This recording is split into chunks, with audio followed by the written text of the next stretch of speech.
Kalau menurut saya bukan, tetapi tidak terdeteksi sebagai bagian dari genealoginya Israel. Misalnya bukan keturunan dari Abraham gitu. Jadi itu dari bangsa lain, bisa jadi bangsa Sumer, bisa jadi bangsa yang telah lebih dulu beradab di Jazirah gitu. Yang agamanya Islam, agama damai. Yang dimaksud Islam itu agama yang ada di Yerusalem jauh sebelum ada Judaism. Ya, lanjut Ahi. Iya. Jadi kalau kita berbicara mengenai zakat, sesuai dengan penjelasan yang ada di dalam Al-Quran,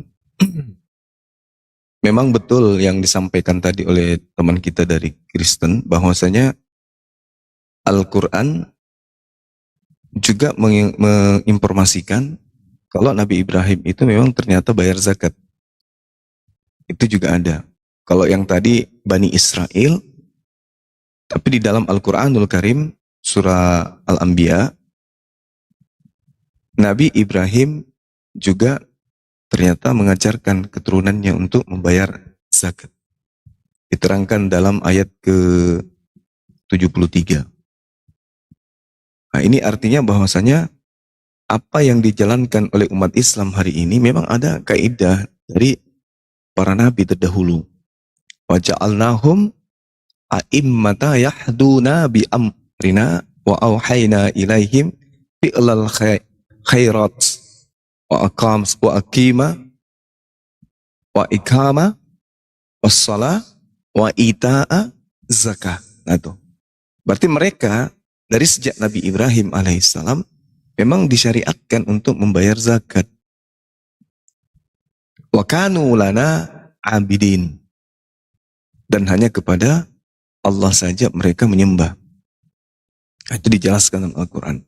Berarti tentang zakat ini memang dari sejak dulu.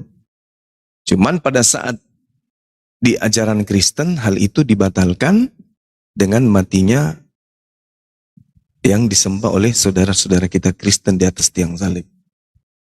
Sehingga acuannya kemudian ketika orang Kristen dalam hal ini, pemimpin agama mereka ingin mendapatkan santunan, infak, sedekah atau apapun itu, sebenarnya keliru kalau dikatakan perpuluhan. Persembahan harusnya, persembahan atau apalah. Dan rujukannya itu jelas ada di dalam 2 Korintus 11 atau 2 Korintus 9. Di data nomor 7, nomor 8, data nomor 11. Seperti itu. Sebenarnya hal ini nggak menarik sih untuk kita bahas. Saya tadinya hanya tertarik kepada kebatilan penyaliban. Kok larinya ke sini? Iya betul, nggak menarik. Ini nggak ada ininya, nggak ada manfaatnya sebenarnya. Kalau menurut saya, karena sudah jelas zakat sekali setahun, 12 bulan umat Islam mengeluarkan zakat 2,5%.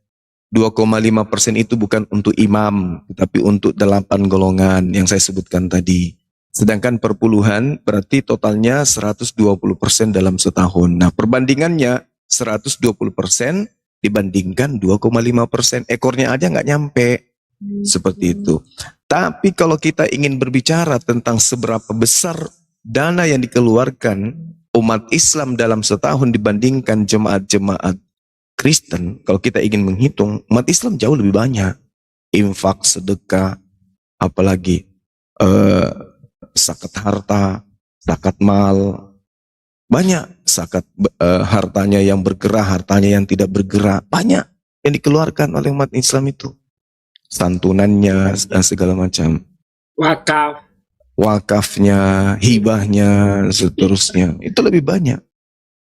Lebih banyak umat Islam daripada 120% itu. Sudah bersedekah di mana-mana, begitu dapat kota amal keluar lagi, itu nggak dihitung itu semua. Jadi saya mengatakan sebenarnya pendeta GL ini hanya kebablasan saja. Mungkin karena ada sedikit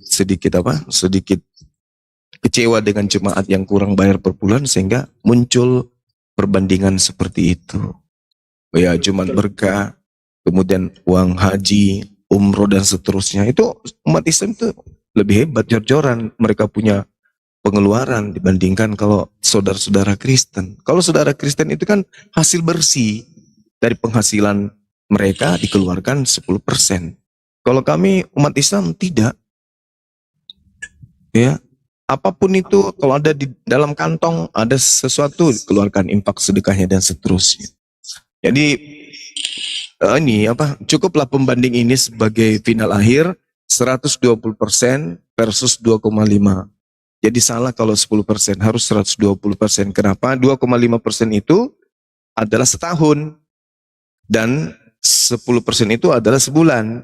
Berarti kalau setahun mengikuti Islam harus 120% dong.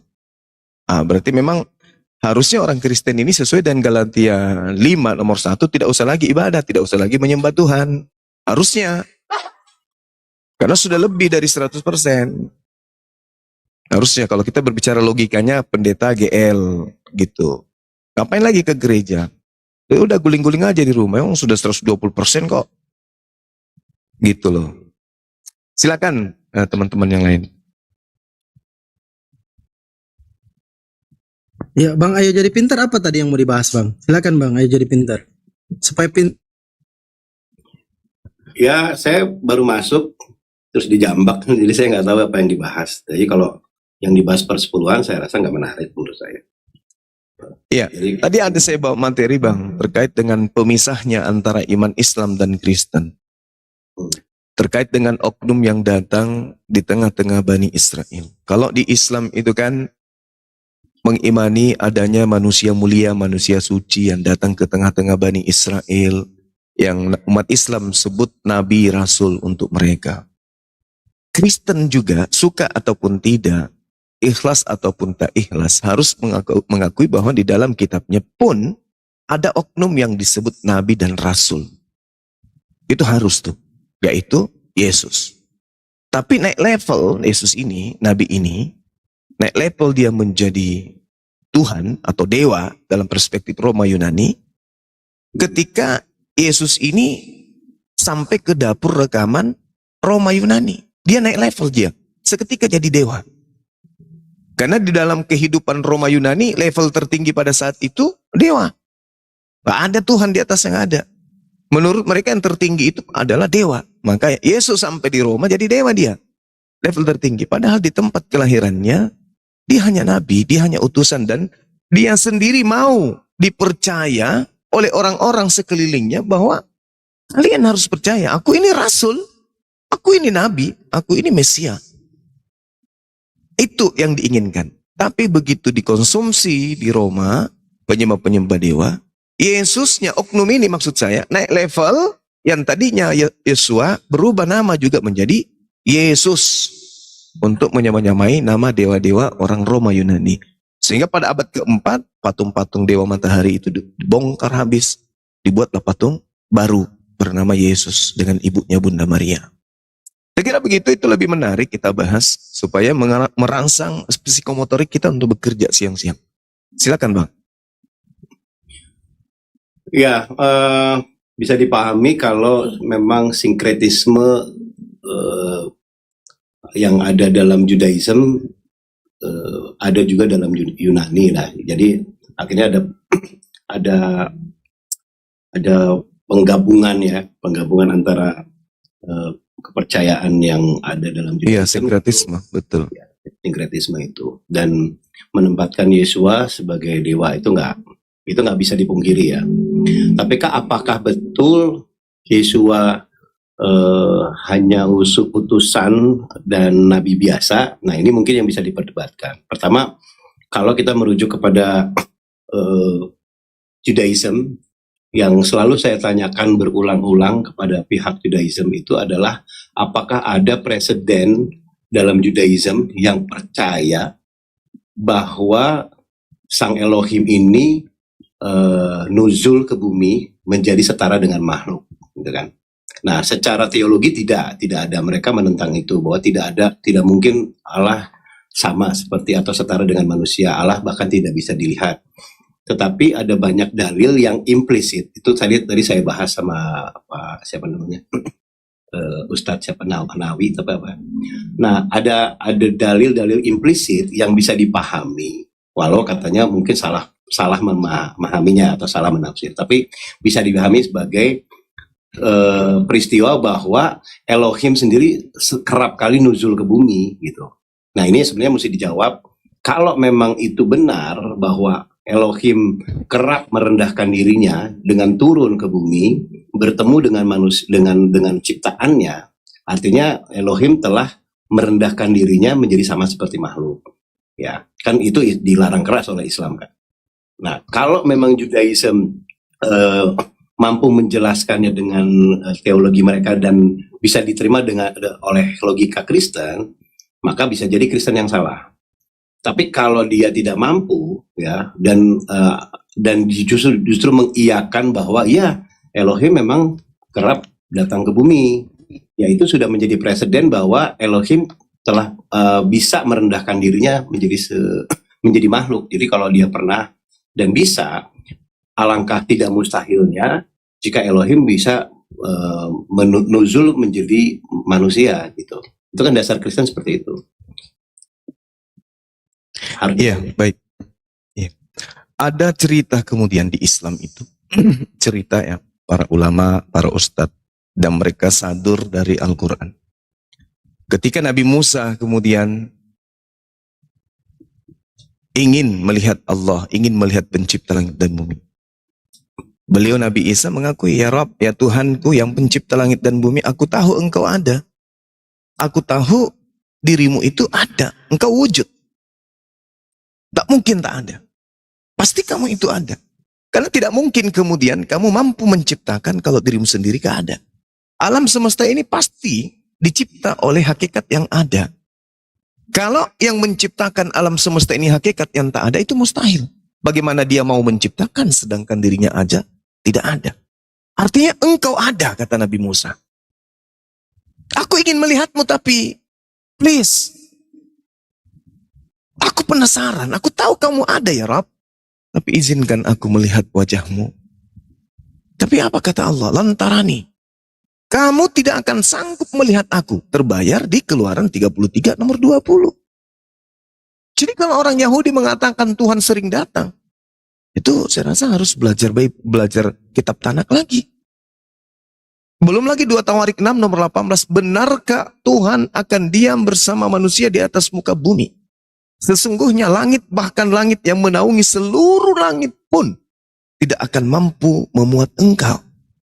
Nah, bagaimana mungkin kemudian Tuhan, langit yang tidak mampu menaungi Tuhan, bisa masuk ke dalam daging manusia?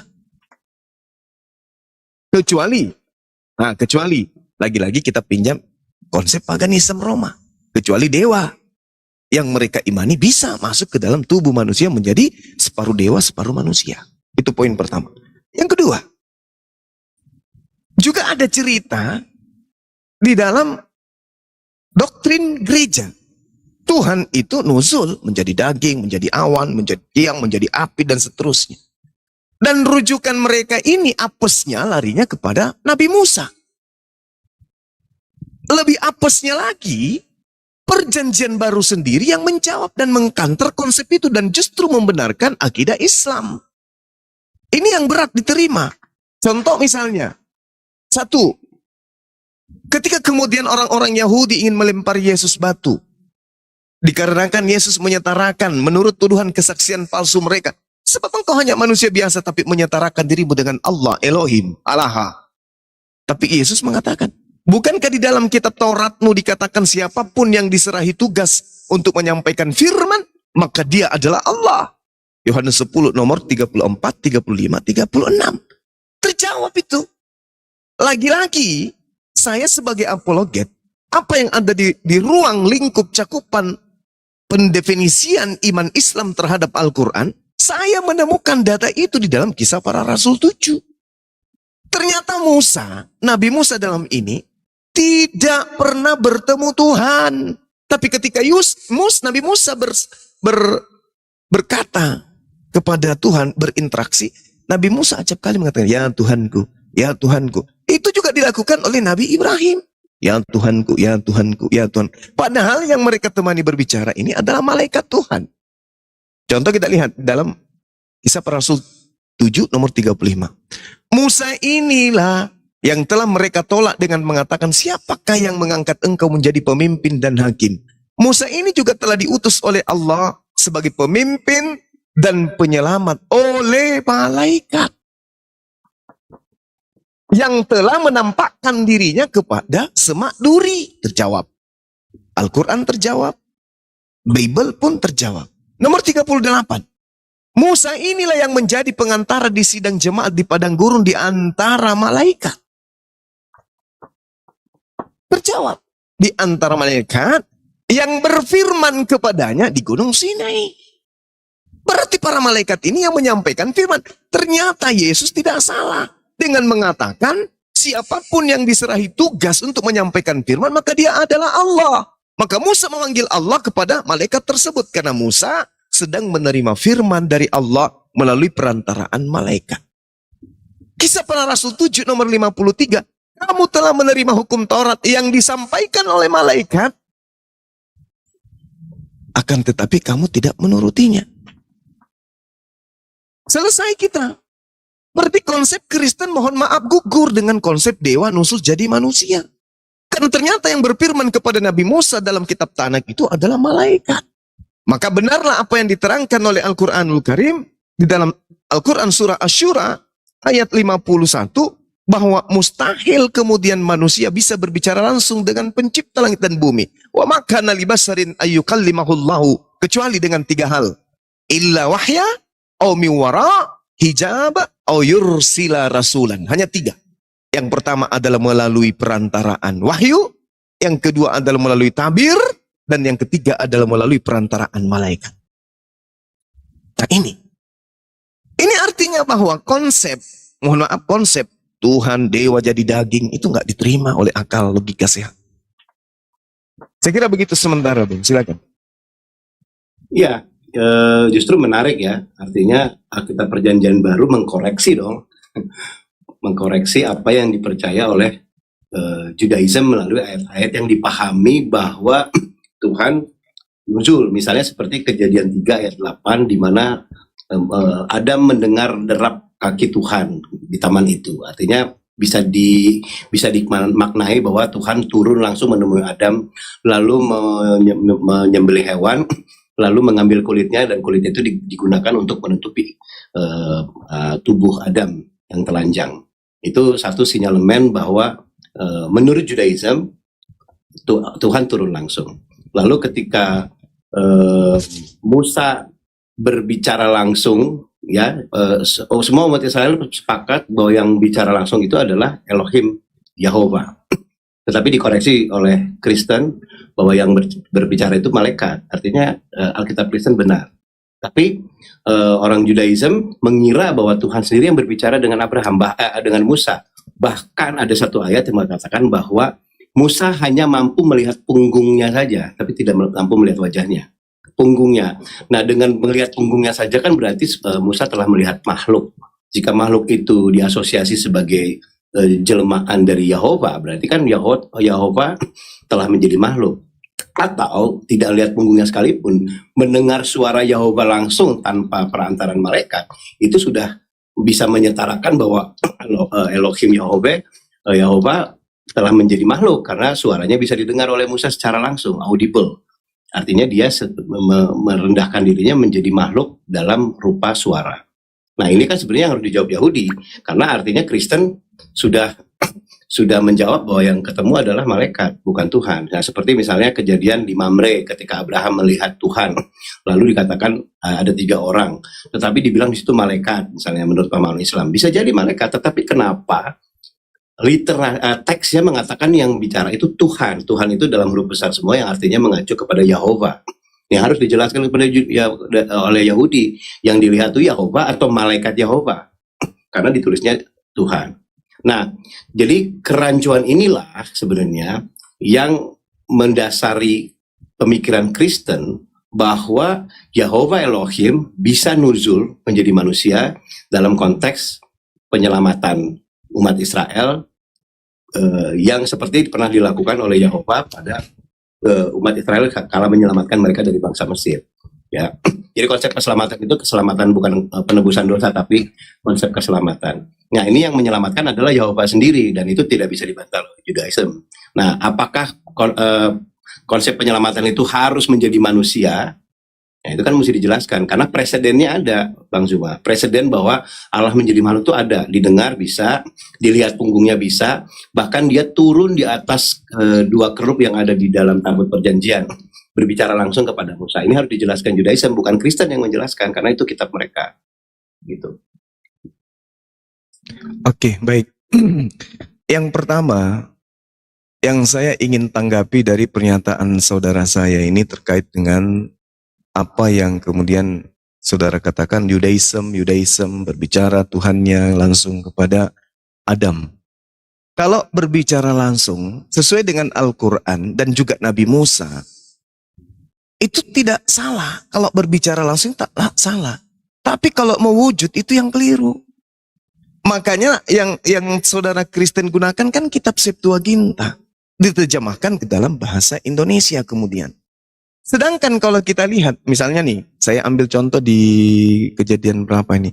Kejadian 3, nomor 8. Ketika mereka mendengar suara langkah Tuhan Elohim, yang berjalan-jalan dalam taman itu pada waktu hari sejuk, bersembunyilah manusia dan istrinya terhadap Tuhan Elohim di antara pohon-pohonan dalam taman.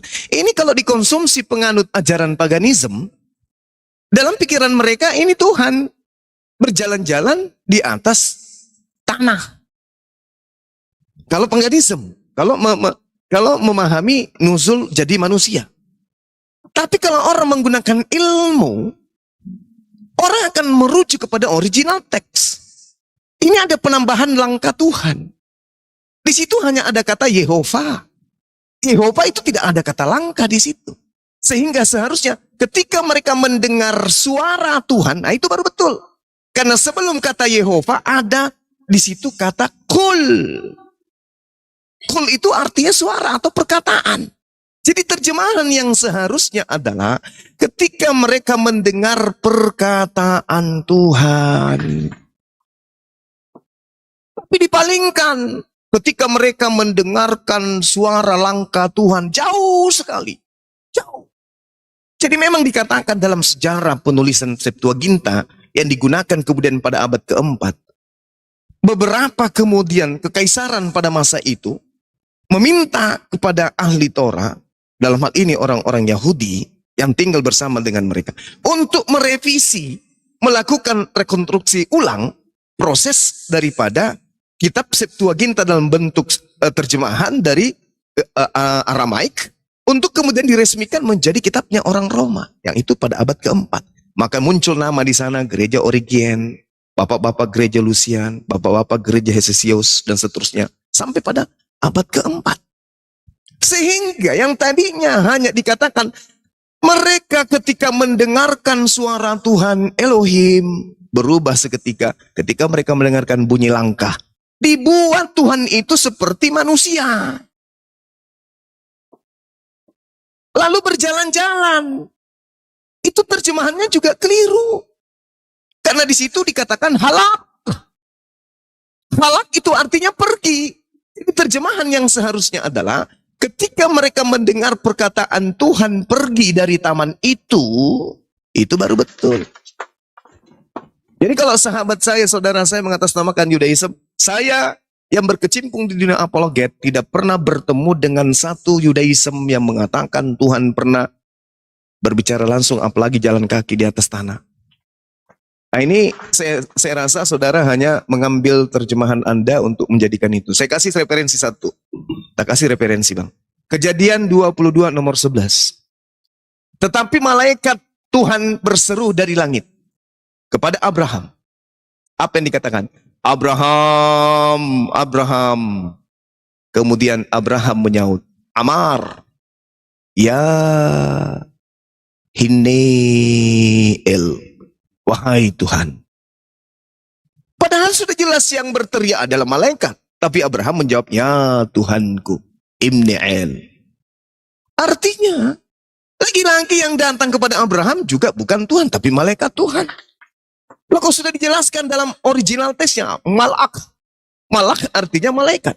Malak Elohim artinya malaikat Elohim. Berarti yang datang berbicara kepada Abraham bukan Tuhan, tapi malak Elohim. Malak Elohim sudah pasti makhluk. Tapi kalau sampai kepada orang-orang paganisme penyembah dewa, lagi-lagi yang berfirman kepada Abraham itu adalah Tuhan. Ini kekeliruan yang harus sedikit demi sedikit dikikis. Supaya Kristen ini kembali kepada jati diri yang seharusnya. Saya kira gitu Bang, silakan. Ya, saya pernah menggugat soal ini ya. Kenapa ada sosok Tuhan di dalam prosesi penciptaan? Ya, karena ini kemudian akan menjadi masalah besar ya. Kenapa ada sosok Tuhan padahal di awal kisah penciptaan dalam Kejadian itu tidak pernah menyebut nama Tuhan, tetapi Elohim ya. Yang saya bisa pahami itu adalah Allah. Oke, itu bagus banget itu sebenarnya kalau ikutin logika saya ya. Dan ini sangat menyerang Judaism. Karena yang menciptakan semesta bukan Yahweh, bukan Yahova, tetapi Elohim, ya, Allah. Nah, tetapi secara ajaib nama Tuhan ini, nama Yahova ini muncul di Kejadian 2. Kejadian 2 mengatakan bahwa demikianlah ketika Tuhan menciptakan Lot, tiba-tiba kok ada Tuhan di situ. Padahal sejak Kejadian 1 dan sampai habis tidak pernah muncul yang disebut Tuhan itu. Nah, makanya pernah diselidiki oleh orang Kristen juga. Ternyata dalam proses kanonisasi kitab Taurat, kitab Tanah itu, ternyata katanya, saya belum tahu pasti ya, ada 2 golongan penyusun ya di zaman Ezra itu. Ada golongan Yahwis atau dan juga Elohis, di mana Yahwis bersikeras memasukkan nama Yahova ke dalam proses penciptaan, karena memang orang Israel sudah mengenal Yahwis, tapi kan dia dikenal di zaman Musa, di zaman Adam nggak dikenal itu nama.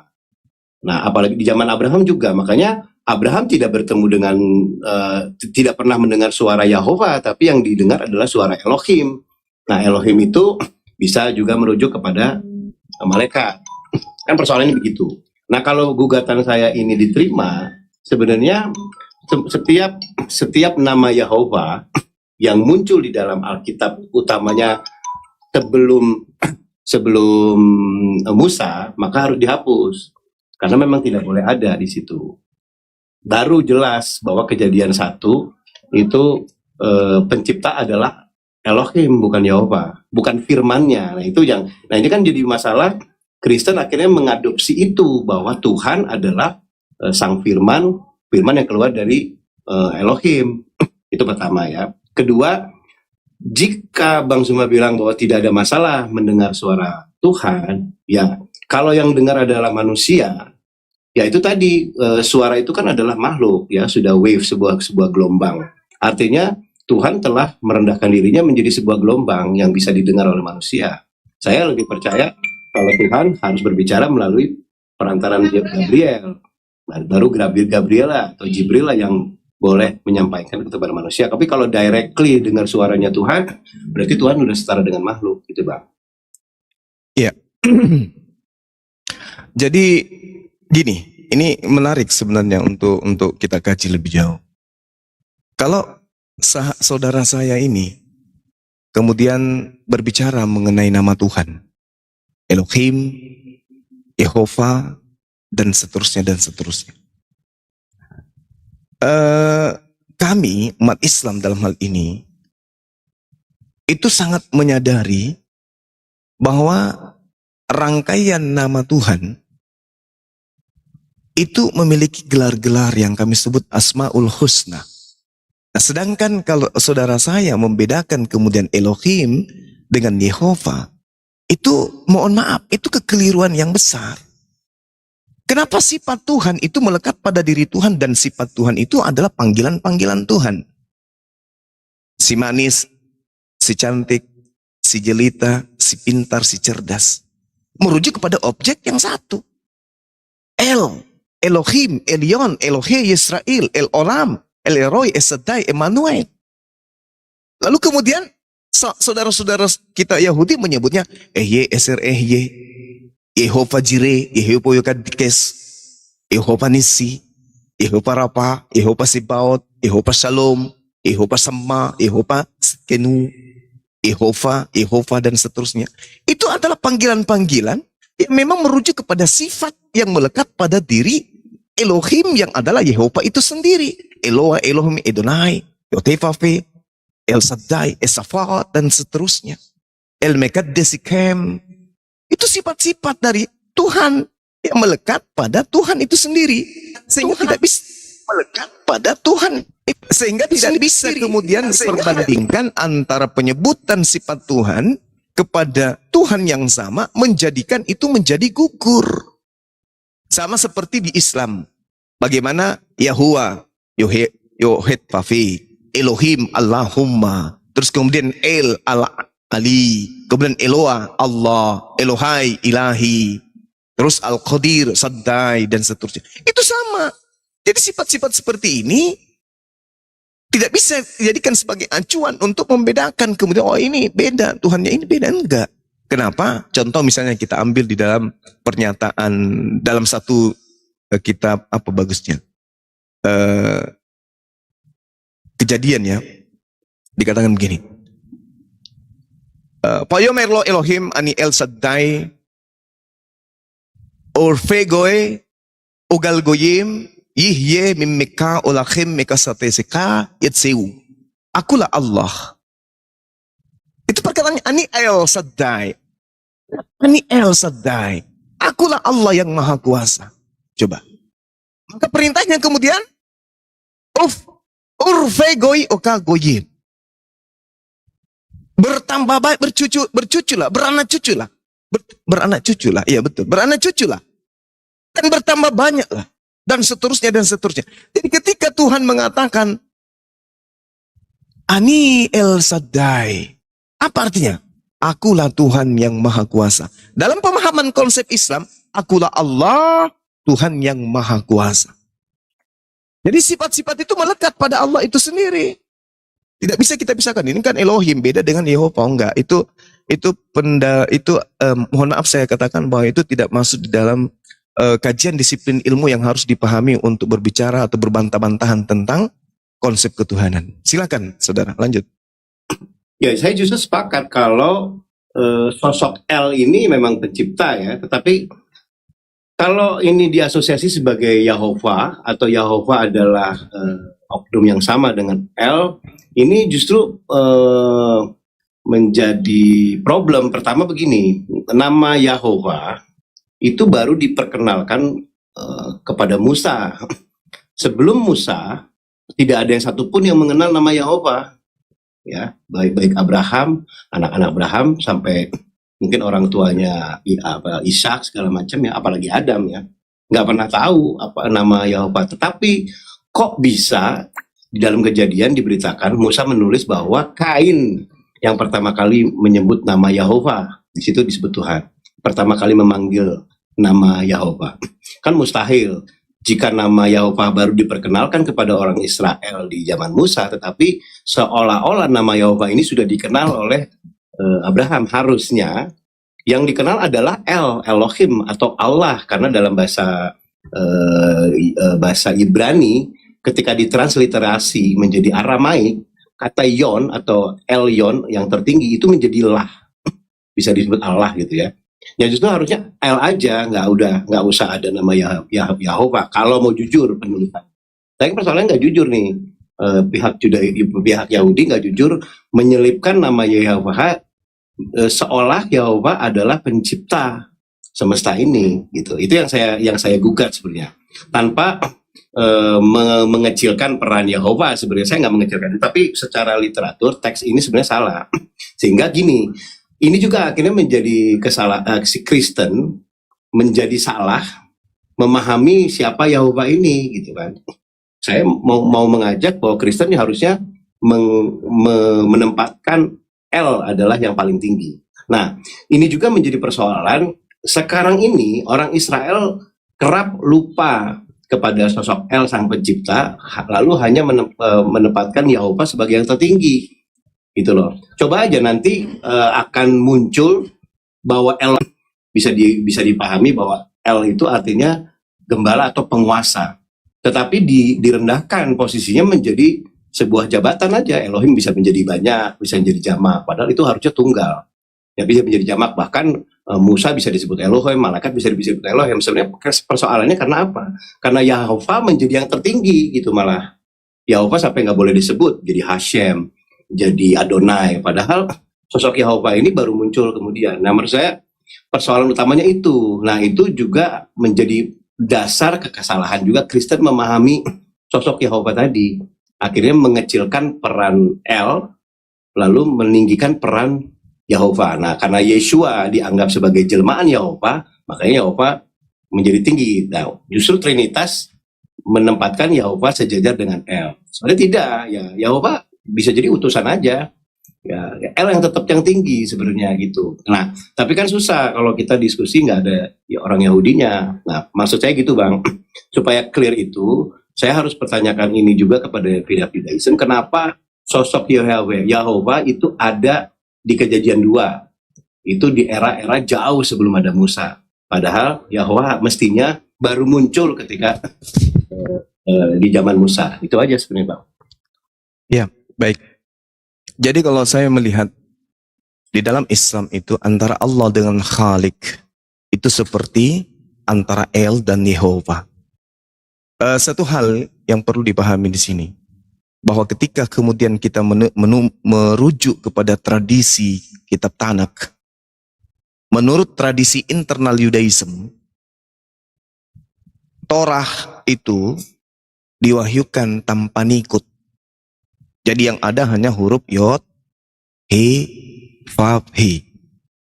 Setelah ada nikut, barulah kemudian membacanya dengan kata Yehova. Bahkan ada yang lebih berani lagi membacanya dengan sebutan Yahweh. Ada. Sedangkan orang-orang Yahudi, Yehova itu mereka hanya baca Hashem. Karena ini merujuk kepada yang tadi yang kita katakan, pencipta yang adalah El itu sendiri. Artinya bahwa kalau dikatakan Nabi Musa bahwa Nabi Ibrahim tidak mengenal di dalam Keluaran 6 misalnya, dalam Keluaran 6 nomor 3 dikatakan wa era el Abraham wel Ishak wa el Yakub, aku menyatakan diri kepada Abraham, Ishak dan Yakub, tetapi tentang namaku aku belum mengatakan kepada dia, pada mereka. Itu juga saya rasa nama yang dimaksud di sini bukan merujuk kepada Elohim atau Yahweh atau apapun itu. Kalau kita melihat kajian itu. Kenapa demikian? Karena di kitab Kejadian 15 nomor 2, Abraham justru memanggil dengan panggilan Yehova atau Yotevave. Wayomer Avram Adonai Yotevave Hashem. Yang kemudian orang saudara kita Kristen menyebutnya Yahweh setelah ada nikut. Padahal orang Yahudi menyebutnya adalah dengan sebutan Hashem atau Yehova. Jadi menurut saya, kalau di awal kemudian diterangkan, misalnya ketika Allah menyatakan dirinya di dalam Kejadian 1, akulah yang menciptakan, pada mulanya Allah menciptakan langit dan bumi. Di Kejadian 1 itu dikatakan, Bereshit bara Elohim et hasamayim vet haaretz. Di situ Tuhan menyebut dengan sebutan El, langsung pada nama dirinya. Pada mulanya Allah menciptakan langit dan bumi. Bereshit bara Elohim et hasamayim vet haaretz. Di situ ada kata El. Kata El ini merujuk kepada Allah. Sama seperti di dalam Al-Quranul Karim, khalaqallahu samawati wal ar bil haqq. Allah menciptakan langit dan bumi dengan kebenaran. Dan sesungguhnya pada yang demikian itu terdapat tanda-tanda kekuasaan Allah bagi orang-orang mukmin. Sama seperti Bereshit bara yang diterangkan di dalam kitab Kejadian milik Tanakh, milik orang Yahudi. Seperti itu. Tapi kalau sudah masuk ke kitabnya orang Roma, orang Kristen yang digunakan Kristen hari ini, itu nanti Tuhan yang melayang-layang tuh. Padahal sebenarnya yang melayang itu adalah rangkaian dari hal-hal yang dicipta oleh Allah. Udara, angin, Tuhan melayang di atas permukaan air. Bukan Tuhannya yang melayang-layang, tapi berubah lagi nanti. Roh Karena Allah rujukan. itu apa? Karena selalu rujukannya kepada dewa. Dewa, dewa, dewa, dewa, dewa, dewa. Akhirnya nanti jadi roh. Sehingga Kristen endingnya menyembah roh. Nah tuh. Endingnya Kristen itu menyembah roh. Menyembah makhluk halus. Seperti itu. Yesus membuat mujizat pakai kuasa apa? Kuasa dari Allah, Kejadian 2 nomor 22. Salah terus. Bingung saya. Kok salah mulu lu jawabannya? Heran saya Baik. gitu kan. Itu jawabannya Bang Luga.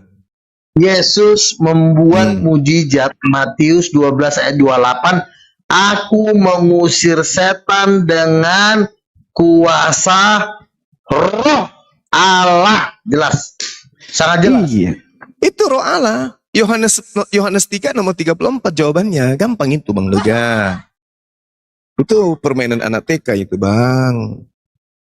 Jadi Yesus mengusir setan pakai kuasa apa? Kuasa dari Allah. Bukan kuasa dari Allah. Loh, jadi kuasa dari mana? Dari Pak RT. Kuasa itu. Nah, gini saya kasih tahu nih biar pinter ya. Ini kadang-kadang memang perlulah kita khusus Khusus pagi hari ini. Jadi pagi gini, hari ini. Ya, ketika Yesus membuat mujizat, ya iya, kan? iya. Mujizat itu bukan Bapa yang melakukan. Bukan. Oh, salah berarti Selama ini kita salah. berarti Kisah Para Rasul 2 nomor 22 salah. Anda membacanya salah, ayatnya yang nggak salah, Anda yang mengartikannya salah. Jadi Coba, gini, saya kasih coba dibaca. kronologinya nih. Tunggu Bang Luga. Ya Dibaca. sebentar. Kita pakai Sebelum data. ke situ. Iya sebelum Pakai ke data situ, kita. sebelum ke situ. Iya sebelum ke situ ya. Jadi gini, salahnya orang Islam itu begini. Ketika Yesus membuat mujizat, disangkanya Bapa yang bikin mujizat, itu salah. Bapak itu tidak bisa berbuat apa-apa, dia cuma bisanya satu mengutus dan mengajar.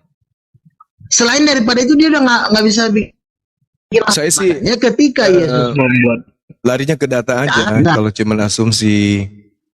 Kita pakai data, Bang. Kejadian Iya, 2 ini saya akan nomor kasih 22. data. Iya kan? Kan Matius 12 ayat 28. Matius 12 ayat 28. Ketika Yesus membuat mujizat, Yesus mengatakan bahwa mujizat itu dilakukan oleh sosok yang namanya Roh Allah.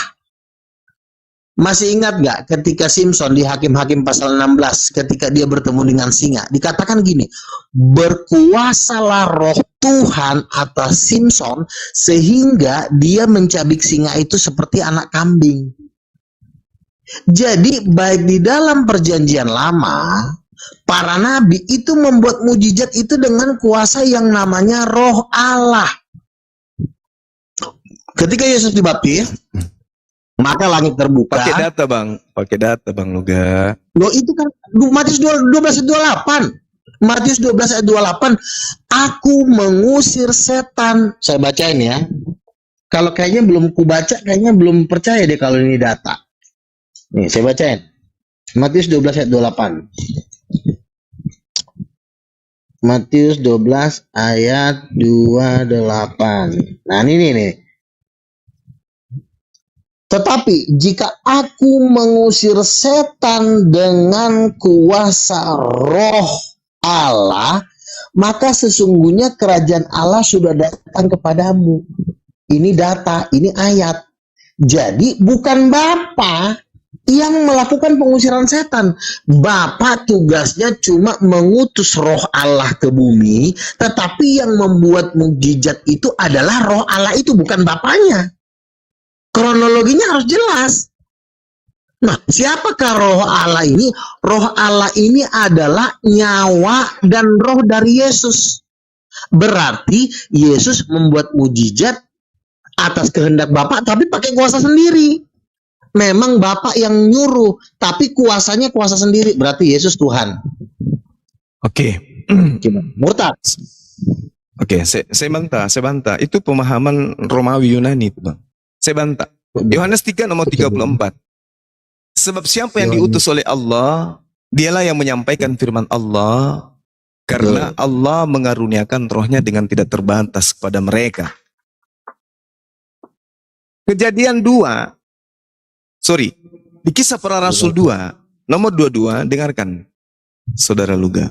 Di situ diterangkan, hai orang-orang Israel, dengarlah perkataan ini. Yang aku maksudkan adalah Yesus dari Nazaret.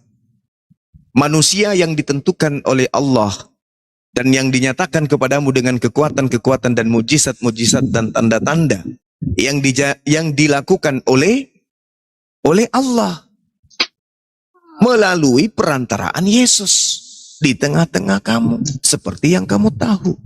Yang melakukan itu adalah Allah. Makanya Yesus mengatakan dalam Yohanes 5, sabar, Yohanes 5, nomor 30, aku tidak dapat berbuat apa-apa dari diriku sendiri. Bahkan kesaksiannya di dalam Yohanes 5, nomor 36, apa kesaksian Yesus?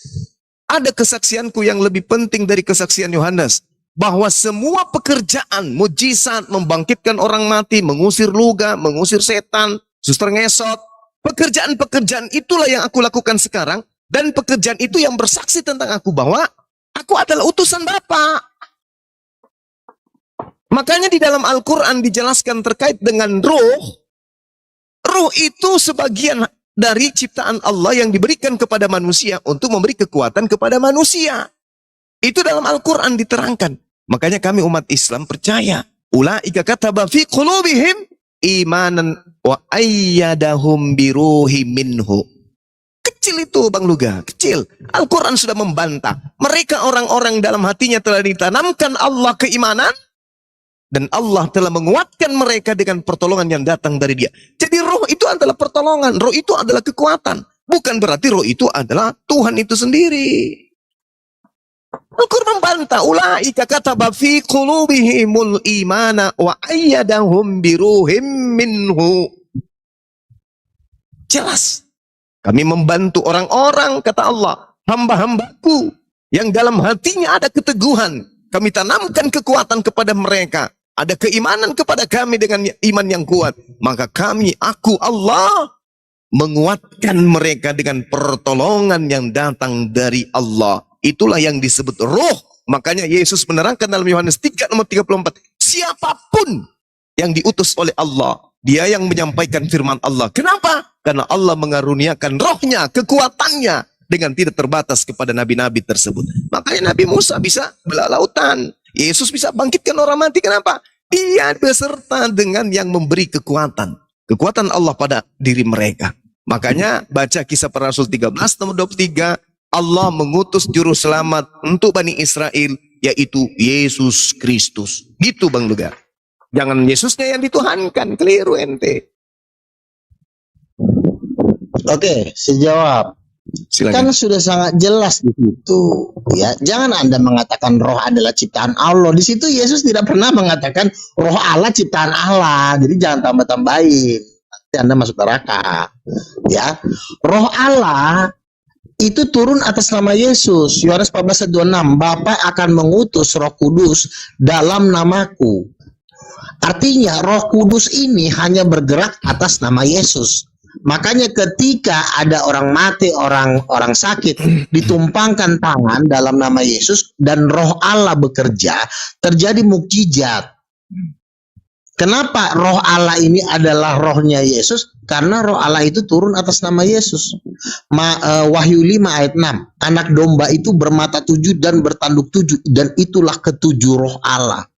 Roh Allah itu bukan ciptaan. Roh Allah itulah yang membuat mujizat. Orang Bapa nggak pernah bikin apa-apa kok. Bapa itu kerjanya cuma mengutus dan mengatur. Setelah itu Bapa sudah tidak punya kemampuan apa-apa lagi. Makanya Bapa pun tidak bisa membuat mujizat kalau tidak memakai kuasa Roh Kudus. Pernah nggak Bapa membuat mujizat tanpa Roh Kudus? Nggak bisa. Karena Bapa sendiri itu minjem kuasa Roh Kudus untuk menjadikan langit dan bumi, untuk membuat mujizat. Dia pakai kuasa Roh Kudus, bukan berasal dari di dalam dirinya. Tidak ada kuasa di dalam diri Bapa itu nggak ada kuasa. Kuasa itu ada di dalam Roh Kudus itu. Makanya Yesus membuat mujizat pakai kuasa Roh Kudus. Mana dasar ayatnya? Yohanes 14 ayat 26, dan Roh Kudus itu turun atas nama Yesus, bukan atas nama Bapa. Kenapa tidak atas nama Bapa? Ya karena di dalam diri Bapa nggak ada kuasa. Kuasa itu adanya pada Roh Kudus itu. Makanya Roh Kudus itu turun atas nama Yesus. Kenapa turun atas nama Yesus? Ya memang di dalam diri Bapa ada kuasa. Dia cuma Bapa itu kemampuannya Bapa cuma satu. Dia jagonya memang ngatur, ngutus. Kalau bagian ngatur dia paling pintar emang. Tapi kalau untuk kuasa dia nggak punya. Makanya kuasa itu harus turun atas Yesus.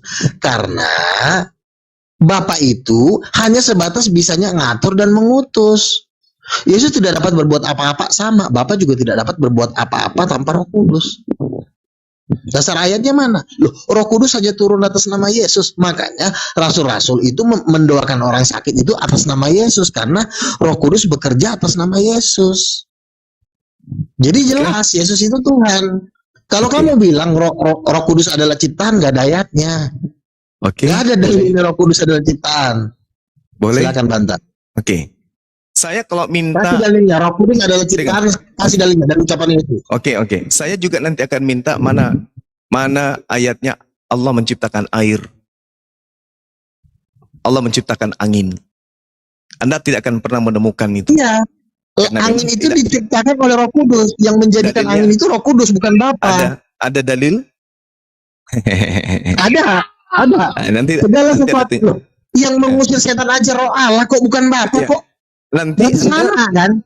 nanti Anda sebutkan, nanti Anda tunjukkan habis ini. Saya jawab dulu habis ini. Saudara Luga tunjukkan angin, air diciptakan. Oke? Nah, sekarang izinkan saya berbicara dulu. Giliran saya. Sabar. Jadi gini, kenapa saudara Luga ini berbicara seperti ini? Karena Luga ini adalah penganut ajaran agama Roma. Inilah sebenarnya Kristen yang asli. Luga Tambunan saudara kita yang ganteng ini, beliau ini adalah asli dari Kristen, tanpa campuran semen. Dialah ini sebenarnya Kristen asli. Yang mempertahankan kemudian iman mula-mula orang Katolik. Dialah ini. Tapi kalau di hadapan Bang Suma, Bang Luga ini hanya makhluk yang bermata satu. Kenapa saya katakan Luga hanyalah makhluk bermata satu? Karena Luga hanya melihat konteks Roma. Tidak melihat ajaran para nabi. Kalau dikatakan tidak ada Tuhan mengutus Roh Kudus tanpa Yesus, itu bullshit. Pagan yang muncul dari kemudian Roma, yes. Saya kasih bukti.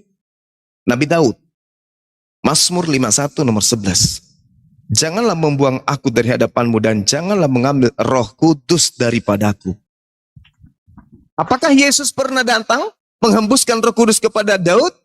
Bullshit. Yesaya 63 nomor 10.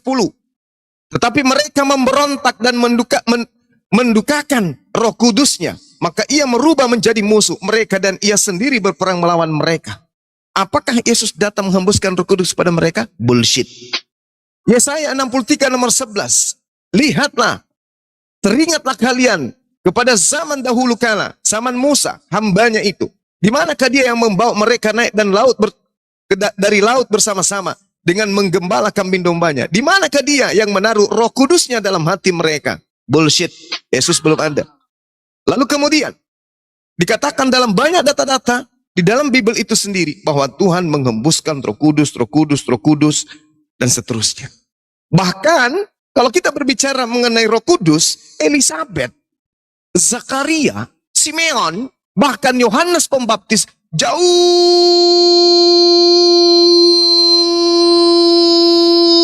lebih dulu mendapatkan Roh Kudus daripada Yesus. Roh Kudus nanti datang kepada Yesus di sungai Yordan pada saat dibaptis. Itu pun dalam bentuk burung merpati. Celaka. Celakalah orang yang menuhankan Roh Kudus, celaka. Apalagi dengan mengatakan tak ada Tuhan, tidak bisa melakukan apa-apa tanpa Yesus, Roh Kudus. Ini ilmunya bermata satu. Karena tidak belajar. Yang ada hanya doktrin dogma. Inilah susahnya kalau orang tidak mau menerima kebenaran dengan logika. Jadi mohon maaf. Sekali lagi saya katakan. Saudara Luga ini adalah orang yang hebat di kalangan Kristen. Orang-orang Kristen harus kemudian menjadikan saudara Luga Tambunan ini sebagai rasul. Rasul akhir zaman untuk Kristen. Karena saudara Luga ini tahu persis konsep pagan Romawi itu seperti apa. Tapi kalau di hadapan Bang Suma, sekali lagi Bang Luga ini hanyalah manusia besar, yang matanya satu aja. Demikian, saya pamit izin ibadah kurang lebih 10 menit. Sahabat dan guru-guru silakan diambil alih. Silakan. Oke ya. Jadi begini ya, saya melihat Juma dan kawan-kawan ini sudah mulai mendekati detik-detik kemurtatan akbar. Ini udah mulai murtad besar-besaran ini. Ya, Roh Kudus sudah ngasih tahu di hati saya, memang ini akan murtad ini. Pasukan Gurkha ini ya. Udah tinggal dikit lagi nih sebenarnya, tinggal didorong-dorong. Ini ibarat kata nih bangunan ini udah goyang nih kan. Didorong dikit udah mulai goyang, ini lama-lama rubuh ini kan. Jadi sudah sangat jelas teman-teman. Kalau kau ngomongin pagan, Yesus itu sudah bangkit dari kematian mengalahkan pagan. Tidak ada dewa-dewa pagan itu yang bisa bangkit dari kematian, ya. Nggak ada, jadi nggak usah ngomongin pagan. Sudah sangat jelas, Yesus itu membuat mukjizat itu dengan kuasa Roh Allah. Ya, coba lihat si Juma, kan pura-pura pergi. Dia udah nggak mampu. Udah nggak sanggup. Izin dulu Bang Luga, izin dulu ya. Bang Kores, assalamualaikum warahmatullahi wabarakatuh. Ya, saya jawab dulu Bang sebentar ya Bang. Saya jawab dulu satu second. Baru saya sapa dulu abang saya ini Bang Kores. Orang lagi ngomong, orang lewat lo sapa. Orang lagi menjelaskan gimana? Iyalah, kan lebih penting orang berakal daripada orang yang tidak berakal. Iya, tolol, goblok. Makin tolol. Kenapa keserupan dia? Iya, orang lagi ngomong, ada orang lewat Bang, ngapain? Orang kalau lagi khotbah orang lewat biarin aja dia mati tabrak mobil. Yang penting tuh kita dengerin dulu penjelasannya. Ngapain orang datang lu sapa-sapa sih kayak orang stres loh. Jadi gini, Yesus itu sudah jelas Matius 12 ayat 28 membuat mujizat pakai kuasa Roh Allah, dan Roh Allah itu turun atas nama Yesus. Wahyu pasal 5 ayat 6, anak domba itu bertanduk 7 dan bermata 7 dan itulah ketujuh Roh Allah. Artinya nyawa dari Yesus itu adalah Roh Allah, kuasa yang membangkitkan orang mati itu. Berarti Yesus itu Tuhannya. Bodoh banget sih, susah kali diajarin. Udah pada tua juga, udah pada busuk.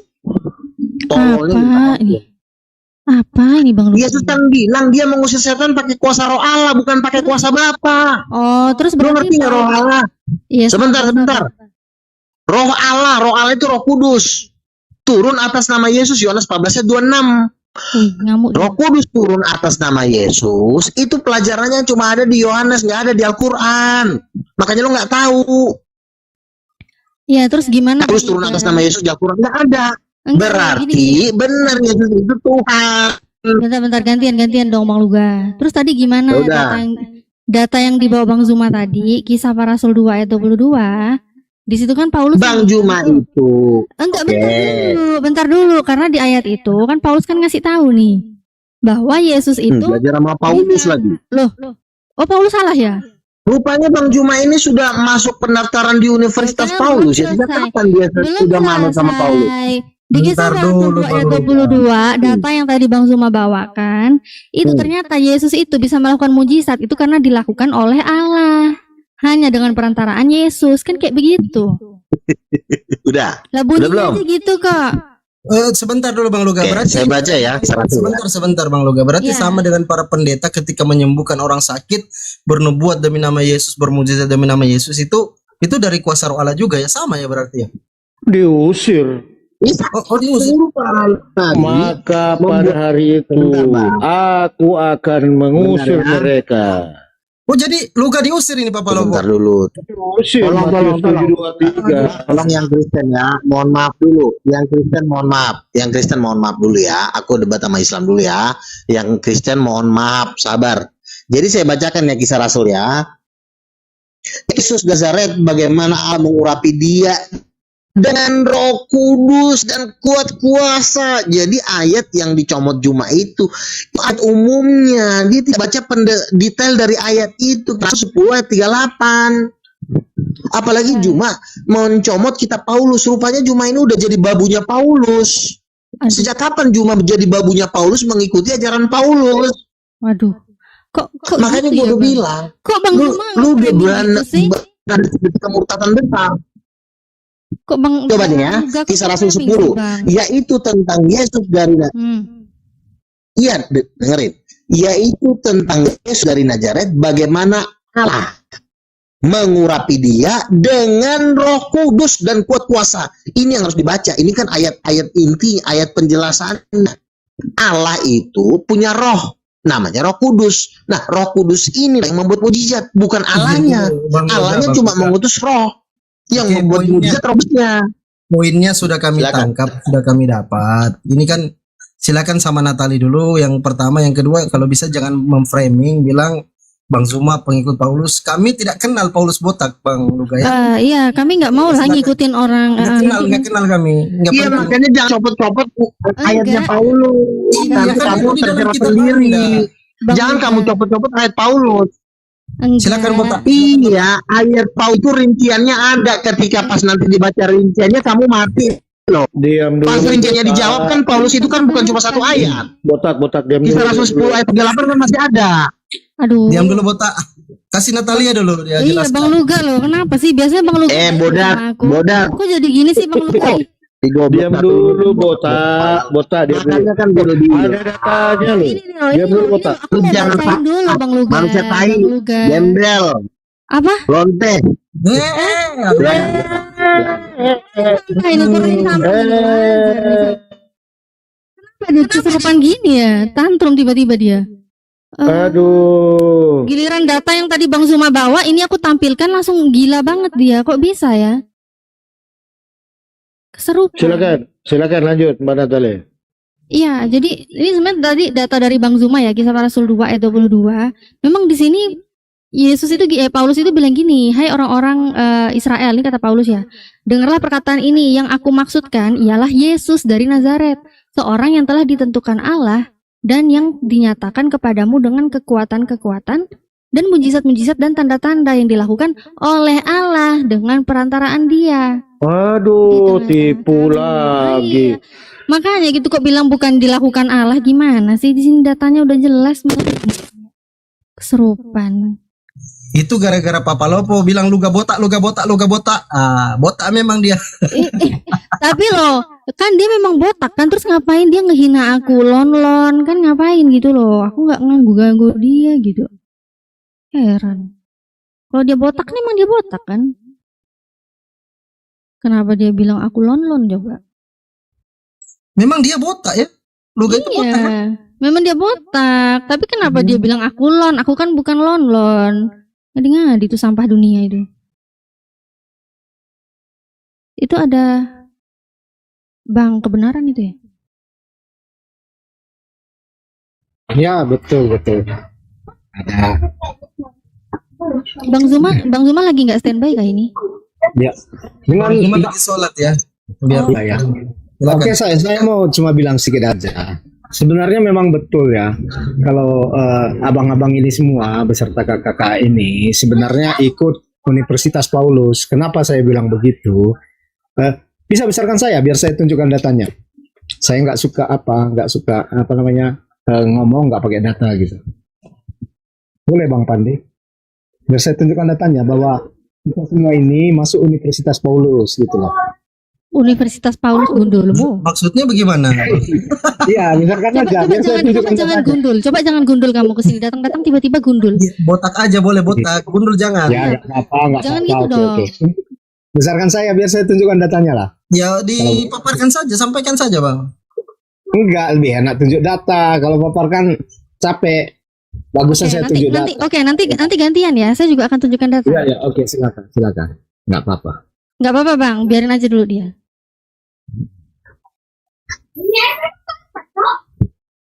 Mana? Ya, sebentar. Sabar ya, biar saya buka kamera dulu ya.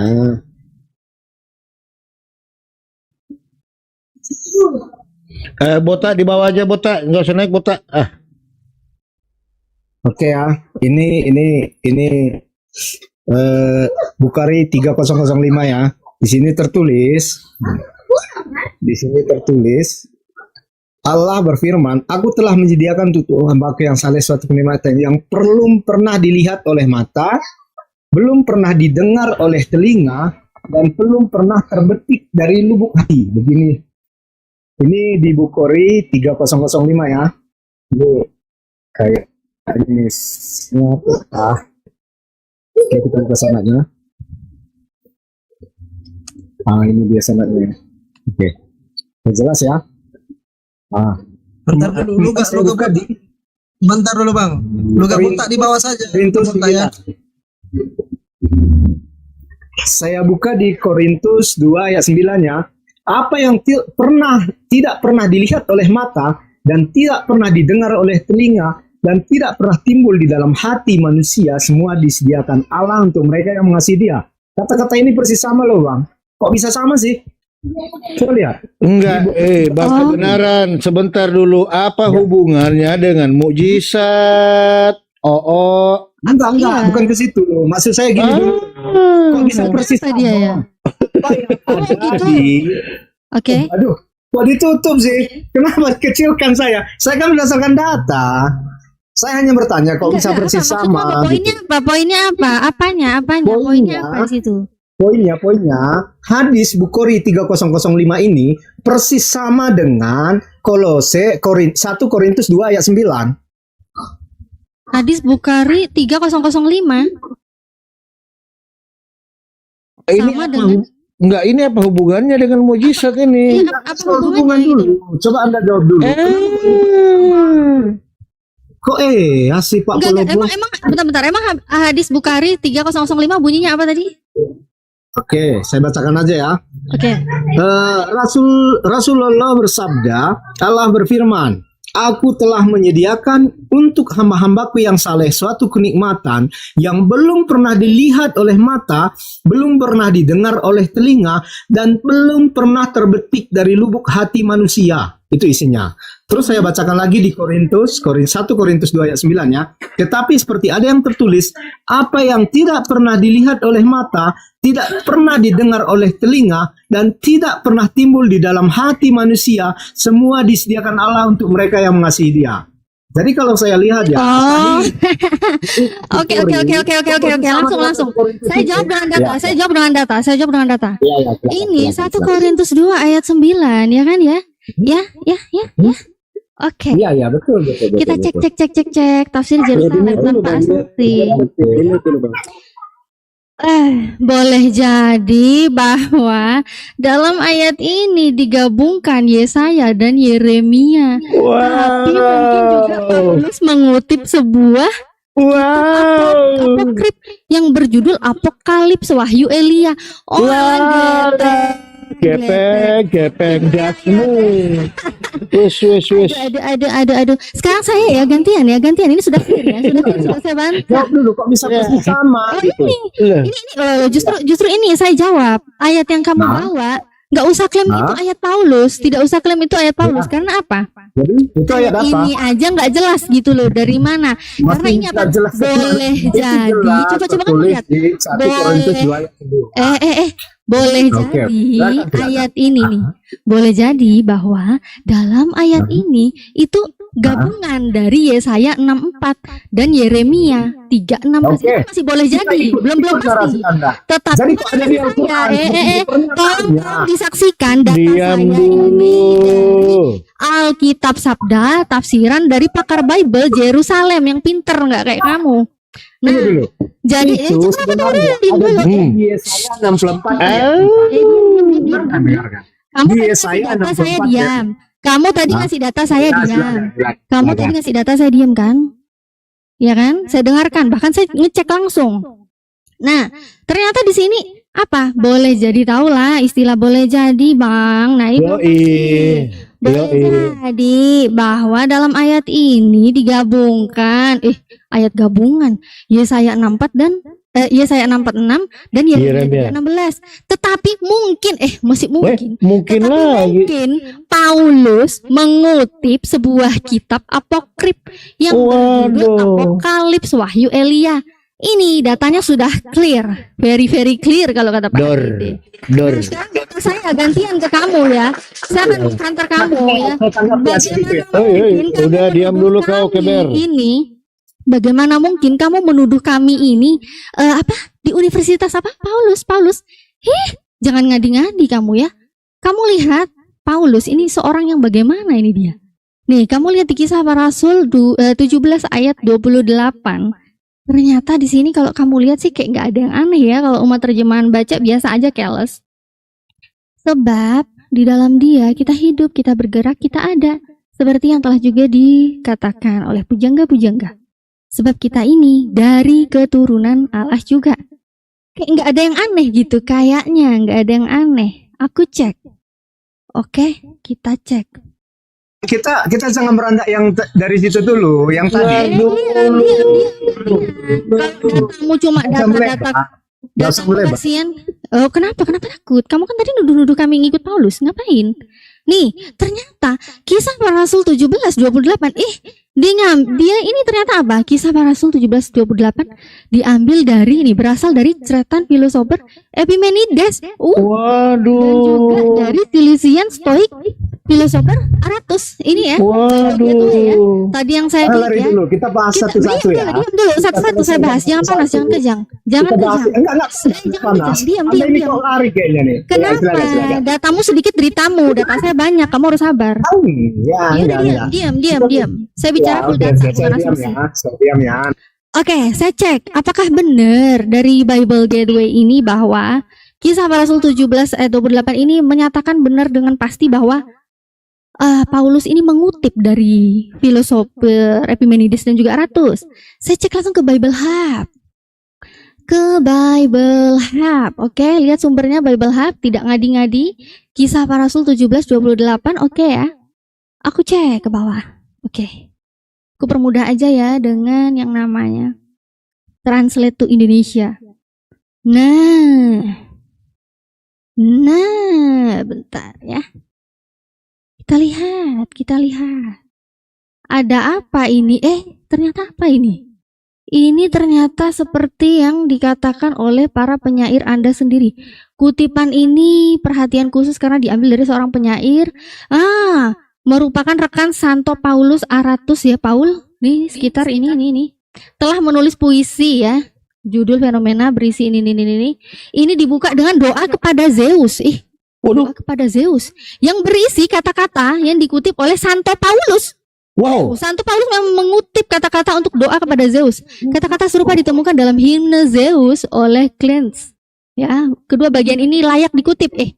Terlalu. Dari Zeus dimulai, jangan biarkan kami pergi. Namanya tidak dicintai dengan dia, dengan Zeus terisi semua jalan yang kita lalui dan semua jalan manusia, terisi juga laut dan setiap sungai kecil. Dan dan dalam segala hal kita memerlukan bantuan Zeus. Ngeri. Nih Aratus 1-5 ya, dengerin. Parah. Nih. Yang paling mulia di antara yang abadi, banyak nama, yang maha kuasa dan selama-lamanya engkau ya Zeus. Wow. Oh, berarti yang tadi kita lihat ini ya, Kisah Para Rasul 28. Keturunan Allah, ini keturunan Theos, ini Theos Zeus ternyata tiba ya Allah. Gak bahaya ta? Inilah panggilan manusia dengan satu suara, sebab kami adalah keturunanmu dan kami sendiri. Makanya kita nggak heran waktu si Paulus ini ke Iconium, Listra dan Debre, itu kamu lihat di sini. Ketika orang banyak melihat apa yang telah diperbuat Paulus, mereka itu berseru dalam bahasa Likonia. Dewa-dewa telah turun ke tengah-tengah kita dalam rupa manusia. Ternyata kita baca ayat selanjutnya, Barnabas mereka sebut Zeus dan Paulus mereka sebut Hermes karena ia yang berbicara. Oh, Paulus itu diterima karena membawa ajaran pagan. Gak bahaya ta? Zeus yang Zeus yang berbicara dan Hermes ini yang menafsirkan. Makanya Barnabas dan Paulus disebut Hermes. Gak bahaya ta? Iki gak bahaya ta? Bahaya Tare. Ini Alkitab Sabda Yerusalem ya. Walah. Nama latinnya Merkurius adalah juru bicara para dewa. Bahaya saya kira. Parah. Iki gak bahaya ta? Kan aku udah ngomong toh. Udah ngomong. Kamu ini udah ngomong. Iya. Silakan Bang. Lawang dari tadi aku bilang Theos itu dewa, piye toh Mas? Mas nggak percaya. Bujur. Ya. Bang. Iki bojomu nggak percaya. Saya ya. Tolong besarkan dong. Nah, Besarkan. Oke, silakan. lanjut, Bang lanjut. Zuma. Saya monitor, lanjut. Iki gak bahaya ta? Mbak Natalia gak bahaya ta? Bahaya. Aduh, berbahaya Tare. Yuk, apa? Loh, loh, Biar, loh, loh, biar, loh. biar saudara kita ini ngomong dulu, baru nangis. Iki, mangga. Ngomong dhisik wis engko kon mewek-mewek kok wis gak apa-apa wis sakarep. Iya, Ya mewek. wes sakarepmu lah. Heeh, mewek kok. Monggo, monggo. Saudara Zuma yang terhormat, saya mau nanya nih, sedikit ya. Yes. Di sini di dalam 1 Korintus 2 ayat 9, apa yang tidak pernah dilihat oleh mata, tidak pernah didengar oleh telinga, dan tidak pernah Ya. timbul di dalam hati dia, semua yang disediakan Allah untuk mereka yang mengasihi dia. 1 Korintus 2 ayat 9 ya. Iya. Jadi kita berarti kepada hadis Bukhari, sebentar, hadis Bukhari 3005 ya. Di sini tertulis Rasulullah bersabda, Allah berfirman, aku telah menyediakan untuk hamba-hambaku yang saleh suatu dalam kurung kenikmatan yang belum pernah dilihat oleh mata, belum pernah didengar oleh telinga, dan belum pernah terbetik dari lubuk hati manusia. Iya, terus. Oke. Jadi ini saya merasa ini kata-katanya persis sama loh Bang Zuma. Ini siapa yang mencontek nih? Sebentar, Apakah izin. mungkin Paulus Izin yang sebentar, Bang Zuma. mencontek Iya, iya, silakan. Bukhari Maaf sebentar. atau Paulus yang mencontek Bukhari? Matamu iki lo matamu ndelok iki mang Matamu suwe lo. Woi, matamu picek apa iki? Ket mang wis tak tunjukno ya opo sih arek iki. Ini ada Babang Paulusmu itu. Babang Paulusmu itu yang ternyata ini aduh ngambil dari mana? Ini nggak jelas nih, belum tentu tulisannya Paulus. Ini masih mungkin Paulus loh. Ternyata apa? Sudah pasti ini dia ngambil apa? Ngambil Yesaya dan Yeremia. Kitabnya Yahudi yang diambil-ambil, dicomot-comot, ditulis di sini. Iya, saya akui. Ngeklaim Paulus. Di sini juga disebutkan, oke saya turkannya. Di sini sebutkan ada tertulis katanya, bukan dia mengatakan Ya kan kamu ini saya apa? Saya dengar dari Allah. Tetapi di sini tadi dikatakan ada tertulis. Artinya setelah Kamu dia tadi gabungkan dua ya. Gabriel, oh udahlah jangan pura-pura budak lah. Jangan pura-pura budak, jangan pura-pura buta. Jangan pura-pura budak, jangan pura-pura buta. Ini tadi ya. Tadi pas Bang Zuma lagi sholat sudah saya tunjukkan data. Ini dari Yesaya 6. Ini saya perlihatkan. Ya udah, berarti yang nyolong siapa di sini? Yang nyolong siapa? Yang nyolong siapa? Paulus mengutip dari Yesaya dan setelah dikutip Ya udah, yang nyolong Paulus itu siapa? Ya udah selesai kan? Dikutip lagi Bahasa Al-Quran aja sama bahasanya bahasa Al-Quran itu aja udah jelas berbeda bahasa dengan perjanjian lama. Berarti itu dikutip dari perjanjian lama yang hadis itu ya. Ngutip-ngutip. Al-Quran berdiri sendiri, ngapain ngutip-ngutip yang ada Berdiri sendiri di sini kok Paulus sama yang gitu ngutip. hadisnya. Udah jelas Persis Paulus yang sama. ngutip. Ini aku tunjukin Ini ini, harus ini kita selesaikan. super besar. Ini siapa yang ngutip? Siapa yang ngutip? Siapa yang mengutip? Kau nih udah colong-colong kitab Yahudi, nuduh-nuduh. Gila nih orang. Dibaca ulang, Mbak Natalia biar dia dengar. Dibaca ulang tah? Tak baca rungokno rek. Boleh jadi bahwa dalam ayat ini digabungkan Yesaya 64 ayat 6 dan Yeremia 3:16. Tetapi mungkin juga masih mungkin Paulus mengutip nggak tahu diri, udah jelas data, jelas mengutip, masih aja bacot. Ente kadang-kadang Masih mau kok jadi Kristen. Lanjut Jangan- Bang Zuma. Iya, silakan Bang Zuma. Aku tadi gregetan soalnya udah nunjukin data, masih pura-pura budek, pura-pura buta dia. Silakan Bang Zuma. Mau Iya. Iki bahaya iki. Yesaya 64 nomor 6. Iya, Bang. Nggak ada hubungannya itu. Ya. Iya, ini Ada hubungannya. ini data Kalau- dari ini aja. Kecuali kalau nomor 4. Nah, sekarang permasalahannya adalah di situ kan dikatakan ada tertulis. Wajib dong dia nunjukkan tertulis di mana? Ayo. Ayo. Lagi kabur iki piye iki? Kabur. Oh. Ya saya 64 kan tadinya rujukannya. Iya. Makanya Nomor berapa? rujukannya juga di sini kata-katanya boleh jadi, Bang. Jadi ini juga rujukannya ini masih mungkin meraba-raba, ini dapat dari Nomor mana berapa juga deh? nggak- Ya saya 64 nomor berapa? Nomor 6. Lah nggak nyambung toh. Gak nyambung ini. Nggak nyambung. Kabeh berarti itu. Nah, jadi ketika dikatakan kemudian tetapi seperti ada tertulis apa yang tidak pernah dilihat oleh mata, apa yang tidak pernah terlihat didengar oleh telinga, apa yang tidak timbul dalam hati manusia, semua disediakan Allah untuk mereka yang mengasihi Dia. Apa hubungannya dengan Yesaya 64 nomor 4? Oh, iya, nggak nyambung. Berarti nggak ada. Berarti tetapi seperti ada tertulisnya di mana? Di sini tertulisnya. Bismillahirrahmanirrahim. Tulisnya di Yesaya 64 Falan ta'lamu nafsum ma ukhfiya lahum min qurrati a'yun jazaa'an bima kanu ya'malun. Maka tiap seorang pun, tidak seorang pun yang mengetahui apa yang disembunyikan untuk mereka, yaitu bermacam-macam kenikmatan di surga yang menyenangkan hati dengan sebagai balasan terhadap apa yang mereka kerjakan di dunia. Jangan-jangan ngambilnya di sini. Jangan-jangan ambilnya di sini. Karena kalau dikatakan kitab 1 Korintus 2 nomor 9 ada tertulis, ini tertulis di mana? Ayo. di Karena- Yesaya 64 ayat 4. Tak ada hubungannya. Tidak ada hubungannya. Saya tunjukkan. Silakan. Tidak ada telinga yang mendengar, tidak ada mata yang melihat seorang Allah yang bertindak bagi Ya. orang yang menanti-nantikan Dia.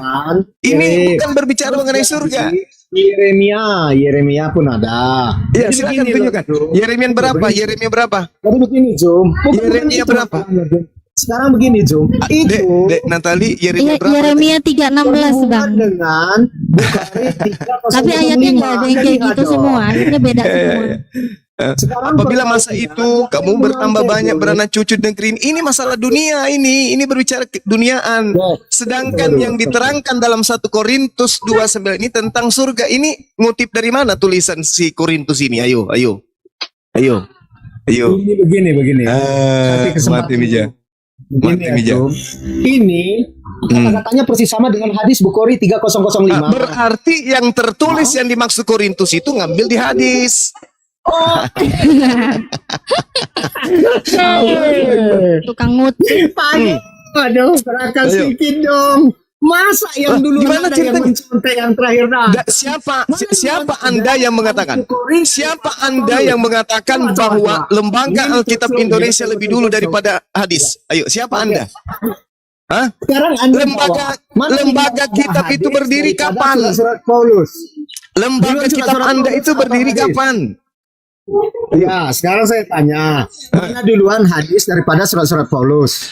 Lebih duluan hadis daripada lembaga Bible Indonesia. Ayo. Bukan Apa? lembaga Bible. Ini baru dibuat. Paulus. Ini baru dibuat. Surat Ini Paulus. terjemahan 1974. Jujur. Hei, Surat ini Paulus. terjemahan tahun 1974 yang kamu baca. Itu sih Jom. Kalau TB2 2023. Kena dia. Allahu Akbar. Masya Allah. Kok Allahu Akbar lagi. Mana original mana? Manuskrip tertuamu mana coba? Udah, nggak usah manuskrip deh. Nggak usah manuskrip. Mati Mija. Jelas Anda melihat. Anda masih memutarbalikan fakta.